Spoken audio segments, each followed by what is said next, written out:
오늘 설교 제목을 다시 뜨겁던 그 믿음으로 이렇게 정해봤습니다. 따라합시다. 다시 뜨겁던 그 믿음으로 섭시다. 신학교를 나오는 한 청년이 있었습니다. 그런데 이 청년이 우울증이 너무 심해서 교회 봉사는 못하고 어떤 모 공장에서 그냥 아르바이트를 하고 있었습니다. 그것이 너무 안타까웠던 친구가 차라리 소록도로 한번 가서 한번 그곳에서 신앙생활 해보냐 어떠냐 권유를 해서 소록도를 찾아갔습니다. 차장 그날이 주일날이었는데 한 1000명이 모여서 예배를 드리더라는 거예요. 그런데 너무 불덩어리 같더래요. 그리고 막 기도를 하는데 자기는 냉랭해서 가만히 쳐다보고 있는데 뒤에서 막 소리 지르면서 누가 엉엉 울다가 기도하다 엉엉 울다가 기도하다 그러더라는 거예요. 가만히 들어보니까 주님 은혜가 얼마나 놀라운디 내가 그 은혜를 어찌 갚는다요 하면서 또 한참 울다가 또 다시 또 주님 은혜가 그렇게 얼마나 큰디 내가 어찌 그걸 갚는다요 하면서 울더라는 거죠. 이 청년 마음속에 아니 어떤 사람이 그 은혜를 그렇게 받았는데 저럴까 하고 딱 뒤돌아보니까 이 손발도 없고 코가 문드러진 나병 환자가 그렇게 막 울면서 기도하더라는 거예요. 마음속에 그런 생각이 든 거예요. 아니 저런 상황에 뭐가 고맙고 감사할까? 그 생각이 들더란 거죠. 그래서 끝나고 나서 그를 붙잡고 물어봤다고 합니다. 뭐가 그리 고맙고 감사해요? 그랬더니 날 혼자 놔두지 않아서 감사하다 이렇게 이야기하더래요. 그래서 이 청년은 생각하기를 가족이 왔는갑다 마누라가 왔는갑다 이런 생각을 했는데 이분이 그 다음에 그런 이야기를 하더라고요. 가족도 날 버리고 이 나 문둥병이 걸리니까 친구도 버리고 다 버려서 결국 소록도까지 끌려왔는데 이곳에서 내가 너를 사랑하노라 말씀하신 분이 있었는데 그분이 바로 예수님이었다. 내가 무엇 때문에 인생을 감사하냐? 내가 오로지 감사할 것이 한 가지가 있는데 예수님이 내게 있어서 감사하다. 이렇게 이야기하더라는 거예요. 이 말을 듣고 이 청년이 충격을 받은 거죠. 왜냐하면 이 청년이 신학적으로는 이론적으로는 예수님을 누구에게든 설명할 수 있고 잘할 수 있는데 가만히 생각해 보니까 자기에게 없는 예수님이 그 나병 환자들에게 있더라는 거예요. 그래서 그분에게 예수님을 배우기 위해서 그 집에 머물렀다고 합니다. 그리고는 그의 인생에 다시 뜨거운 신앙을 회복했다 이렇게 이야기를 합니다. 이분이 누구냐면 지금 한국에서 상담치유사로 제일 유명한 정태기 목사님입니다. 신앙생활을 하다 보면 우리는 많이 고급스러워집니다. 그죠? 기도도 되게 고급스럽게 하고 예배당에 와서 찬송도 고급스러워져요. 신앙에 말하는 것도 보면 신앙의 연륜이 좀 깊어가면 되게 고급스러운 사람이 되어집니다. 근데 이 고급화의 약점은 한 가지는 뭐냐면 포장을 자꾸 더 하게 된다는 거예요. 포장을 하다 보면 정작 그 안에 있는 핵심이 더 적어져 버릴 수 있어요. 신앙의 핵심은 뭐냐? 예수님이 있어야 될 줄 믿습니다. 근데 예수님이 없는 신앙으로 포장이 되어버리면 어떻게 되냐면 나만 아는 거죠. 예수님이 없는 것을. 이 청년도 정태기 목사님도 청년 때 자기 안에 예수님이 없는 거 자기만 아는 거예요. 그냥 신학생으로 포장해버리니까 신학생이면 다 믿음이 좋을 거 아닙니까? 그런데 그는 거기에서 신앙을 회복해 간 것이죠. 오늘 성경에 보면 포장이 잘 된 교회가 하나 있었어요. 정말 사람들 옷을 잘 입고 지적으로도 있고 이 교회는 의사들도 많았어요. 그럼 포장 잘 돼서 남들이 보기에도 괜찮은 교회다. 인물들이 좀 있다. 이런 교회였는데 주님이 보시기에는 알맹이 없는 교회죠. 이 알맹이 없는 교회에게 주님이 하시는 말씀이 다시 신앙의 뜨거움을 회복하라. 이렇게 말씀하고 계십니다. 성도는 이 알맹이 없는 신앙에는 가지면 주님이 내쳐버릴 가능성이 있습니다. 그래서 우리는 신앙을 처음 다시 뜨거움으로 회복해야 될 줄 믿습니다. 다시 따라해 보십시다. 뜨거운 신앙을 회복합시다. 동물원에서 태어나서 수의사기에 길러진 호랑이를 밀림에다 갖다 놓으면 어떻게 되겠습니까? 물론 토끼를 잡아먹을지 어쩔지는 잘 모르겠지만 밀림에다 갖다 놓으면 3일 안에 잡혀 먹습니다. 호랑이가 잡혀 먹어요. 사자도 마찬가지입니다. 수의사에게 길러진 고로 사자를 갖다 놓으면 3일 안에 잡혀 먹어요. 누구한테 잡혀 먹으냐? 하이에나에게 잡혀 먹습니다. 이유는 뭐냐면 잘 길들여졌기 때문에 야성이 없는 것입니다. 싸울 수가 없어요. 하이에나는 내가 죽이지 않으면 내가 굶어 죽기 때문에 사자고 뭐고 한 마리 걸리면 사자고 뭐고 때려버려서 잡아 먹어버립니다. 야성이 있는 것이죠. 야성이 없는 호랑이는 고양이만 또 못합니다. 그런데 한국교회 교인들이 눈에 보면 야성이 사라져가고 있다고 합니다. 목사님들이 예전에 설교를 하면 목사님들이 하신 말씀이 거예요. 교인들이 눈이 초롱초롱했다는 거예요. 네? 초롱초롱. 그런데 요즘 교인들의 눈을 보면 썩은 동태눈 같아요. 여러분 보고 하는 말은 아닙니다. 우리 교회는 눈이 초롱초롱해요. 한번 옆 사람 봐봅시다. 동태눈인가? 예, 분위기가 아닌 것 같아요. 자, 우선 그런데 이 야성이 죽어버리니까 어떻게 되느냐? 야성이 죽어버리니까 신앙생활이 사단의 밥밖에 안 되는 것입니다. 기도를 해도 야성이 없는 거예요. 뭐 간절함이 없어요. 기도를 해도. 그죠? 신앙생활에 간절함이 없습니다. 찬양에도 간절함이 없어요. 예배에도 간절함이 없어요. 말씀을 들어도 내가 저 말씀에 은혜를 받아야 되겠다 이런 생각이 별로 없어요. 네? 분위기가 그러잖아요. 지금도 눈빛이 언너 끝내세요. 야성을 잃어버린 교회. 이 교회가 오늘 우리가 읽은 교회입니다. 이 나오게 되는 주변에 히에라볼리라는 온천이 수로 나오는 도시가 있었습니다. 여기서 이제 물을 끌어다가 이제 이 나오게 될 적에 딱 도착을 하면 식습니다. 미지근하게 돼요. 그러다 보니까 이것을 조금만 더 녹이면 거기서 유황 성분을 꺼내져서 약을 만들 수 있었습니다. 이 약을 만들어 가지고 돈을 많이 벌었어요. 그러다 보니까 의사들도 많이 들어오고 약국도 많이 들어오고 학식 있는 사람들이 이 나오게 될 적에 많이 왔습니다. 이것을 가지고 이제 다시 히에라볼리로 가서 팔아야 되지 않습니까? 그러니까 히에라볼리 쪽에 가서 팔아서 돈을 많이 벌었어요. 문제는 돈 버는 일에 바빠진 것입니다. 돈이 눈에 보이니까. 그 주일은 뭐가 없는 거죠. 당시에 노마의 휴일이 일요일이기 때문에 지금도 장사하려고 하면 어디를 가지 뭐 해야 됩니까? 주일날 장사해야 제일 많이 돈을 버는 거죠. 당시 이 사람들도 그런 생각을 한 것이. 돈 버는 일에 너무 바쁜 거예요. 신앙인 간당 신앙생활을 지키는 것입니다. 이 노마의 휴일이 이제 휴가철이 있는데 이 휴가철에는 아예 그쪽에 가서 사는 거죠. 오지를 않는 거예요. 예배도 드리지는 않는 것입니다. 제가 정읍에서 목회를 할 때 이 정읍은 내장산이라는 큰 산이 있어요. 이 단풍철이 되면 뭐 정읍 시내는 완전히 마비가 돼버립니다. 지금은 이제 교통이 좋아가지고 여기저기 이제 사방팔방 이제 도로가 띄어져 이제 났기 때문에 괜찮지만 제가 그 목회를 했을 때는 들어가는 길이 거의 한 군데밖에 없었어요. 그런데 이 단풍철이 되면 교회에서 교인들 숫자가 현저히 줄어들어요. 한 절반 줄어들어요. 이유는 뭐냐면 이 아파트에 사는 사람들도 그 철이 되면 자기 집을 민박집으로 내주고 시골에 있는 부모님 집에 가서 삽니다. 교회로 오질 않아요.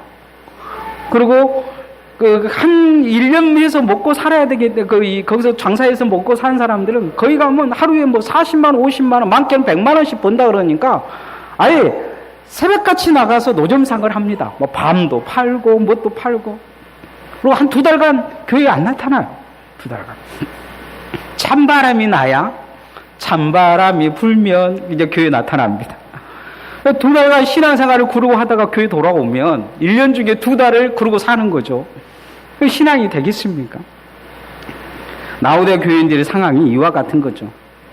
똑같은 거리에 있는 골리석 교인들은 상황이 달랐어요. 히에라볼리 쪽에서 이 동쪽으로 보면 이 골리석 교회가 있습니다. 남쪽으로 보면 나우대 교회가 있어요. 근데 골리석 교인들은 신앙이 좋아가지고 가난하게 살아도 신앙을 지켰습니다. 주님이 나우대 교인들의 모습을 보면서 무슨 생각을 하셨냐면 토해버리고 싶다 이런 말씀을 하십니다. 자, 15절 16절 말씀 같이 한번 읽어봅시다. 시작. 내가 내 행위를 아노니 내가 차지도 아니하고 뜨겁지도 아니하도다. 내가 차든지 뜨겁든지 하기를 원하노라. 내가 이같이 미지근하여 뜨겁지도 아니하고 차지도 아니하니 내 입에서 너를 토하여 버리리라. 오늘 성경은 라오디게 교인들에게 주님은 토해버리겠다 이런 말씀을 합니다. 아니 뜨겁든지 차갑든지 해라 이렇게 이야기를 해요. 이 라오디게 교인들이 없인 여기는 사람들이 히엘볼레 사람들이었어요. 왜냐하면 이 사람들 거의 나체족이거든요. 발가벗고 다녔어요. 그런데 이 히엘볼레에 있는 교회는 그렇지가 않았어요. 히엘볼레 교회에 위대한 순교자가 있었습니다. 그건 누구냐면 빌립 사도였어요. 빌립 사도. 사도 빌립이 거기에서 순교를 했습니다. 그의 4딸도 거기서 순교를 했습니다. 뜨거운 신앙이 그 안에 있었습니다. 반대로 그들의 가난하다고 업신여겼던 골로새 교인들은 가난하게 사는 것이 뭐 때문에 가난하게 사냐? 신앙을 선택했기 때문에 가난하게 살았어요. 그래서 이것도 저것도 아니는 거죠. 그러면서 무슨 생각을 하고 사냐? 본인들이 잘 살고 옷도 잘 입고 좋은 집에 살고 그러면 생각을 하면서 그런 대로 나는 괜찮다 이렇게 생각하고 산 것입니다. 하나님이 보시기에는 토하고 싶다 이렇게 이야기를 하신 거죠. 이 나오기디아 지역에 이 온천수를 히에라볼리에서 꼴리고 이게 들어오면 나오기디아 지역에 오면 딱 식어버립니다. 뜨겁지도 않고 미지근한 물이 된 거죠. 유황 성분이 들어있기 때문에 마실 수가 없어요. 그냥 막 토해버리고 마시면 바로 토할 수 생각밖에 안 됩니다. 이 골로새 교회에서도 빙하수가 위에서 쭉 내려오는데 골로새 지역 위쪽에 보면 이 빙하가 있어요. 쭉 내려오면 나오게 되지 보면 미지근한 게 돼버립니다. 그게 차가운 물이 되지는 못한 거죠. 이러지도 못하고 저러지도 못한 신앙에 대해서 주님이 지금 경고를 하고 계시는 것을 볼 수가 있습니다. 오늘 우리가 그러지는 않는지 우리는 자신을 뒤돌아봐야 합니다. 내가 뜨거운 신앙을 회복하고 있는지 다시 믿음으로 바로 서고 있는지 우리 자신을 잘 뒤돌아보며 뜨거운 믿음의 신앙을 회복할 수 있기를 소원합니다. 뜨거워지려고 애를 써야 됩니다. 그래서 뜨거워지려고 애를 쓰는 그 신앙에 대해서 주님은 깨어나 이렇게 합니다. 깨어나. 우리가 깨어나기 위한 또 한 가지는 있는데 그건 뭐냐면 수치에서 벗어나라 이렇게 말씀합니다. 믿음이 없는 수치에서 벗어나라. 따라합시다. 믿음이 없는 수치에서 벗어납시다. 사람이 익숙해지면 부끄러울 것이 없어진다고 해요.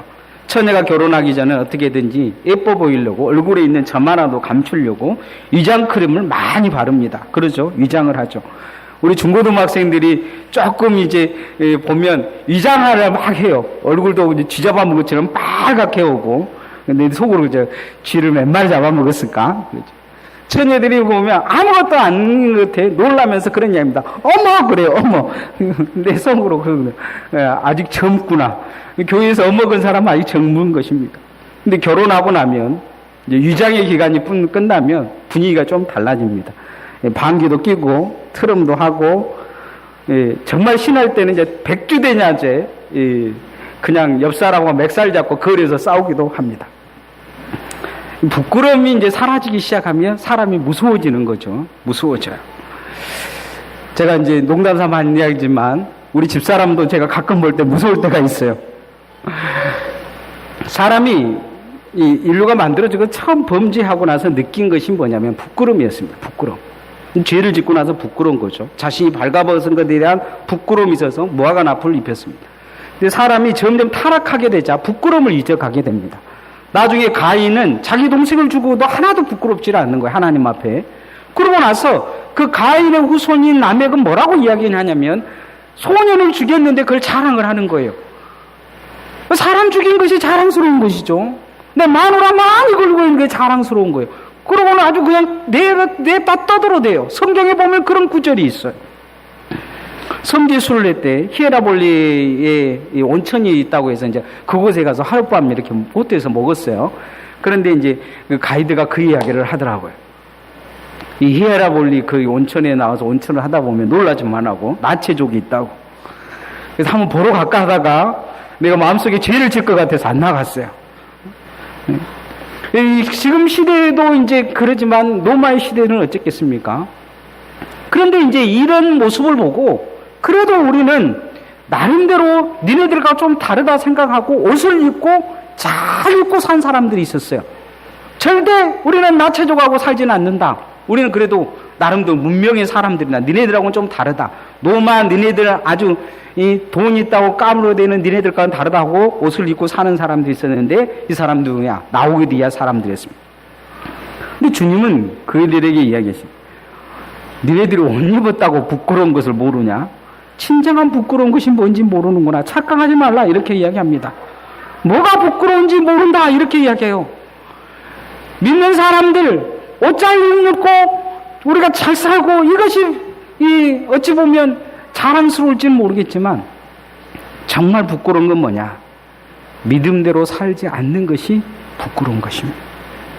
주님 앞에 부끄럽고 앞에 간 믿음의 선진들 앞에 부끄럽고 다시 주님 만날 때 그 앞에 서는 것이 부끄러워야 됩니다.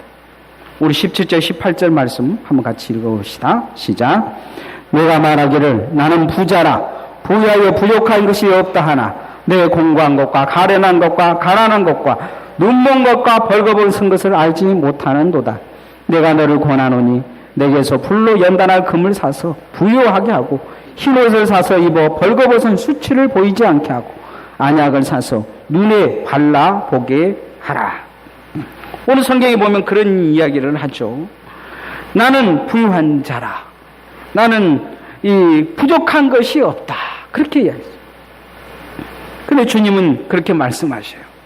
너는 정말 믿음 가난한 것이 세상 부자로 산 것은 자랑스럽고 믿음 가난한 믿음이 없는 그거에 대한 부끄러운 것을 모르냐. 그렇게 이야기했어요. 옷 잘 입은 것은 괜찮지만 믿음의 옷을 입은 건 믿음으로 봤을 때 완전히 벌거벗은 것이 그의 부끄러운 건지 모르냐. 자랑할 것을 자랑해라. 그렇게 말씀하신 거죠. 부끄러운 줄 알아라. 이렇게 이야기를 하시는 것입니다. 우리가 신앙생활 안에 주님 앞에서 어떻게 서야 되느냐. 예수님의 사람이라면 부끄러움 없는 믿음을 가져야 될 줄 믿습니다. 믿음의 옷을 잘 입어야 됩니다. 믿음의 옷을 잘 입고 살아야 됩니다. 이게 하나님 앞에 섰을 때 우리가 갖춰야 될 태도입니다. 주님은 그렇게 말씀하고 계십니다. 마지막 세 번째, 이들이 왜 부끄러움 없는 믿음, 그 믿음 안에 못 섰냐? 왜 그런 부끄러움 속에 살았느냐? 그건 뭐 때문이냐면 말씀이 없었기 때문입니다. 하나님의 말씀이 그들을 지배하지 못한 거예요. 따라합시다.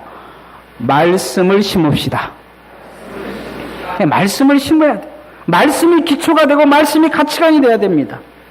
무주의 맹시 현상이라는 현상이 있습니다. 사람은 마음에 두는 것만 보인다는 거예요. 다른 것은 보이지 않는다는 것입니다. 사람이 무언가 푹 빠져 있으면 그것밖에 보이지 않는다고. 이걸 실험해 본 사람들이 있어요. 세계적인 방사학과 의사들이 24명이 방사학과 그 의사들이 24명에게 폐암 환자 5명의 CT 사진을 보여줬습니다. 폐암의 종양이 이렇게 그 안에가 다 들어있는 것이죠. 그 종양이 이렇게 들어있는데 그 옆에다가 종양 옆에다가 위쪽에다가 무엇을 그려놨냐면 고릴라를 그려놨습니다. 고릴라를 그리는 그 사진을 이제 CT를 넣어놓고 이제 찍어갖고 보여줬는데 24명이 봤는데 나중에 잠깐 보여주고 나서 고릴라를 봤냐 물어봤더니 고릴라를 본 사람은 4명밖에 없었어요. 다들 뭐만 보냐면 종양만 본 거죠. 이 사람들은 지금 CT 사진에서 종양이 있냐 없냐 이것만 봤지 옆에 고릴라가 분명히 그려져 있었는데 고릴라가 안 보인 거예요. 맹시 현상이죠. 부주의 맹시 현상이라 이렇게 이야기를 합니다. 사람은 자기가 관심 있는 것만 보고 싶은 것만 보는 경향이 있다는 것입니다. 내가 관심 없는 것은 안 보이고 안 들립니다. 사람이 듣는 것도 마찬가지죠. 가끔은 제 아내가 이게 운전하고 가다 보면 한참 무슨 말을 하고 있다는 느낌이 들 때가 있어요. 이렇게 딱 돌아보면 그때 우리 집사람이 제게 꼭 묻는 말이 있습니다. 알아들었죠? 물어봐요. 그러면 그 상황을 제가 잘 넘기는데 그럼요. 그 속으로는 제가 뭔 말했지? 뭔 말했지? 그런 생각이 들어요. 알아들었죠? 제가 이게 한참 이렇게 뭐 다른 생각을 하고 운전을 하고 있으면 옆에서 뭔 말할 때가 잘 안 들어요. 이제 또 이제 물어볼 거 우리 집사람이 뭐요? 하고 가끔은 제가 이거 우리 그 구역장들하고 신방을 가다 보면 구역장들이 전화를 합니다. 어디로 가야 됩니까? 하면 몇 동 몇 호로 오라 그래요. 근데 아파트 동 이름은 기억을 하는데 그 앞에 가갖고 갑자기 딱 기억이 안 난 게 있어요. 몇 호라 그랬지? 그럴 때가 몇 호라 그랬지. 예. 그 이제 관심이 그 만남에만 있지 호에 대한 몇 호라는 그 생각은 다시 또 전화를 해요. 몇 호라고 인문이. 요한계시록에도 이런 문구가 나옵니다.